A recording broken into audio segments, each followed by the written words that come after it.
এখন আজকে আমাদের যা পূর্বাভাস দেওয়া হয়েছে তাতে পশ্চিমবঙ্গের দক্ষিণবঙ্গের জেলাগুলিতে বিক্ষিপ্তভাবে বৃষ্টিপাত হালকা থেকে মাঝারি বজ্রবিদ্যুৎ সহ হওয়ার সম্ভাবনা রয়েছে। এখন আমাদের ভারী বৃষ্টিপাতের সতর্কতা দক্ষিণবঙ্গের জন্য আগামী 4-5 দিন পর্যন্ত বা 4 দিন পর্যন্ত নেই। আর উত্তরবঙ্গে যেটা রয়েছে, উত্তরবঙ্গে আমাদের জেলাগুলোতে মূলত হালকা থেকে মাঝারি বৃষ্টিপাতই হওয়ার সম্ভাবনা থাকবে। প্রায় সব জায়গাতেই হওয়ার সম্ভাবনা রয়েছে।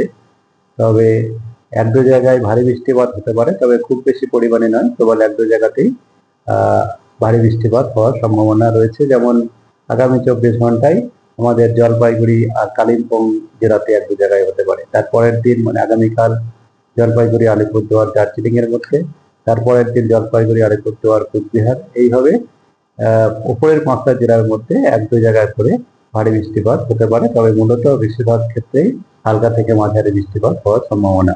এখন তেমন খুব বেশি বৃষ্টিপাত হওয়ার আমাদের পশ্চিমবঙ্গের জেলাগুলিতে আপাতত আর আগামী 3-4 দিন পর্যন্ত সম্ভাবনা নেই।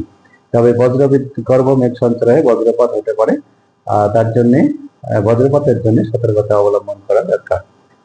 কলকাতা তার পার্শ্ববর্তী অঞ্চলের জন্য কলকাতাতে সাধারণত মেঘলা আকাশ, তবে মাঝে মধ্যে রৌদ্রোজ্জ্বল আবহাওয়া থাকবে।